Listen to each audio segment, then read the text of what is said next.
5월 2일 금요일, 오늘 10% 이상 급등한 종목과 그 이유에 대해서 알아보겠습니다.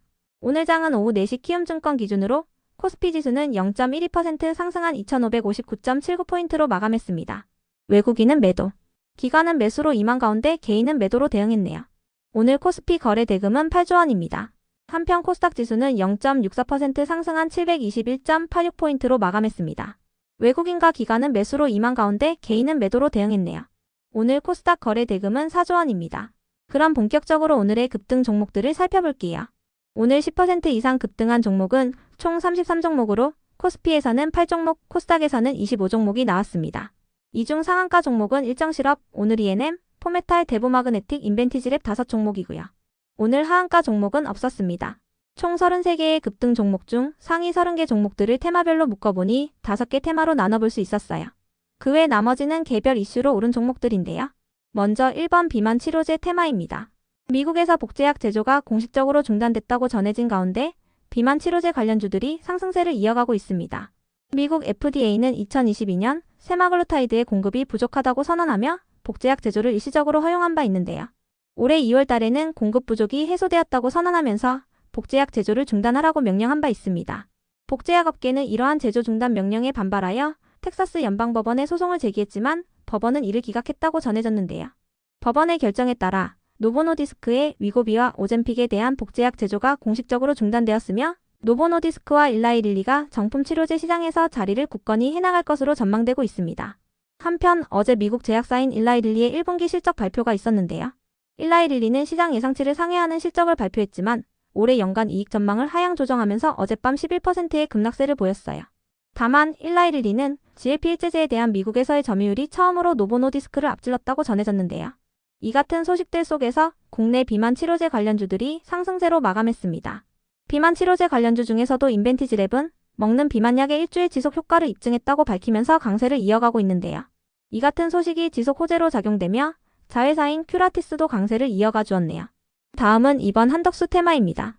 한덕수 국무총리가 대선 출마를 공식적으로 선언했습니다.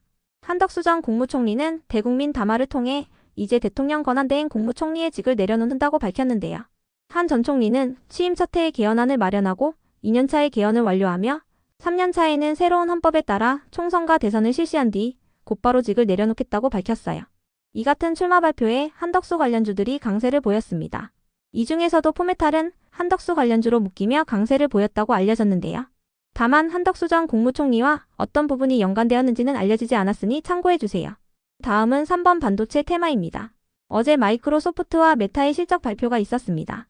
마이크로소프트는 애저 클라우드 부문에서 강력한 성과를 보였는데요.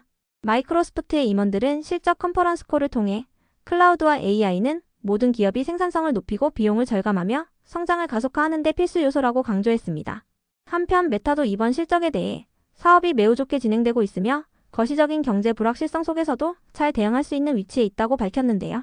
이 같은 두 기업의 실적 발표 속 인공지능 산업에 대한 투자 심리가 개선되면서 어젯밤 미국의 주요 반도체 기업들이 상승세를 보였어요.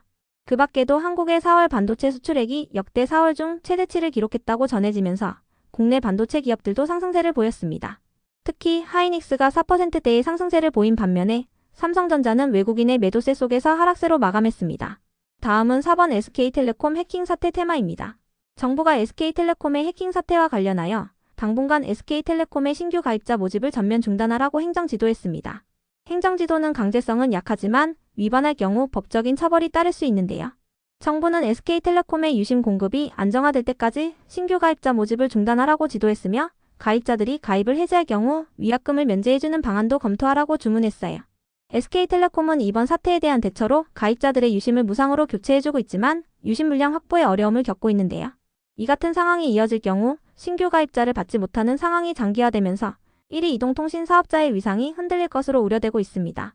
이 같은 소식 속 알뜰폰을 비롯한 다른 통신사들이 반사수의 기대감을 입으면서 상승세를 보였고 보안 및 유심 관련주 일부도 상승세로 마감했습니다. 다음은 5번 화장품 테마입니다. 중국의 한한량 해제 기대감이 이어지는 가운데 이번 달부터 한국과 중국 그리고 일본이 황금 연휴에 돌입하면서 관광 수요가 급증할 것으로 예상되고 있습니다. 5월 1일부터 6일 사이의 국내 호텔 예약률은 90%라고 전해졌으며 관광객 유입으로 인해 면세점과 화장품 수요가 증가할 것으로 기대되고 있는데요.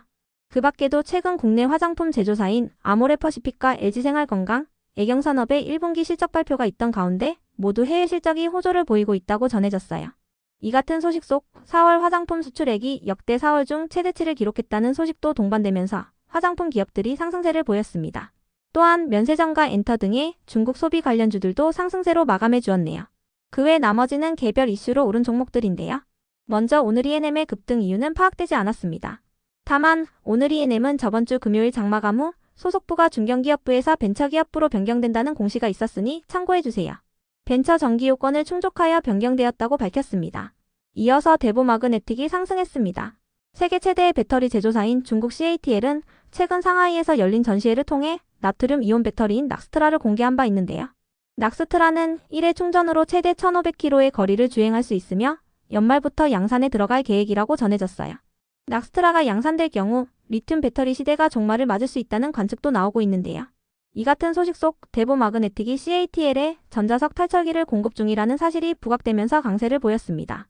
전자석 탈철기는 리튬 배터리뿐 아니라 나트륨 이온 배터리에도 필수적으로 적용된다고 알려졌습니다. 다음으로 웅진은 지난주 목요일 장마감 후 프리드라이프를 인수한다고 공시하면서 강세를 이어갔습니다.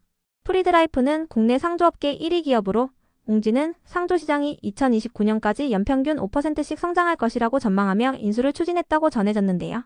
인수 가격은 8,830억 원으로 웅진의 자산 총액 대비 90%에 해당하는 금액입니다.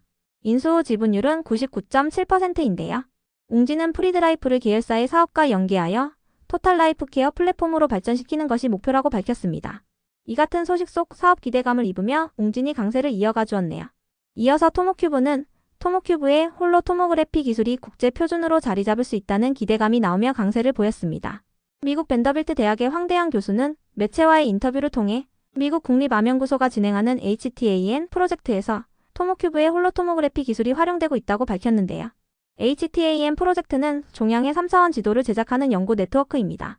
여기서 사용되는 모든 데이터가 토모큐브의 기술을 기반으로 만들어지고 있기 때문에 향후 토모큐브의 기술이 국제 표준으로 자리 잡을 가능성이 높다고 밝혔어요. 이 같은 소식에 토모큐브가 강세로 마감해 주었네요. 다음으로 녹십자 웰빙은 지난주 금요일 장마감 후 1분기 호실적을 발표하며 상승했습니다. 녹십자 웰빙의 1분기 매출액은 전년 동기 대비 5% 증가한 347억 원을 기록하고 영업이익은 81% 증가한 49억 원을 기록했습니다. 이어서 형지INC와 넥스트아이, DTNCRO가 상승했습니다. 각각 이재명 관련주, 이준석 관련주, 한동훈 관련주로 묶이는 종목인데요. 대법원이 이재명 후보의 공직선거법 위반 혐의에 대한 2심의 무죄 판결을 파기했다고 전해지면서 일부 정치인 관련주들이 상승세를 보였습니다. 대법원은 이번 판결에 대해 2심 판단에서는 공직선거법에 관한 법리를 오해하여 판결에 영향을 미쳤다고 언급했는데요. 이러한 판단을 토대로 사건을 서울고법으로 돌려보냈으며 2심에서는 추가적인 양형 심리를 거친 뒤 형량을 새로 결정할 것으로 전망되고 있습니다. 이 같은 소식 속 형지INC를 제외한 대부분의 이재명 관련주들이 하락세를 보인 반면에 한동훈과 이준석 관련주들이 상승세를 보였습니다. 다음으로 Y2솔루션은 투자사인 룩사바이오테크놀로지가 학술대회에 참가하여 건성 황반변성 치료제에 대한 임상 결과를 발표한다고 전해지면서 강세를 이어갔습니다. 해당 학술대회는 5월 4일부터 5월 8일까지 진행된다고 전해졌습니다.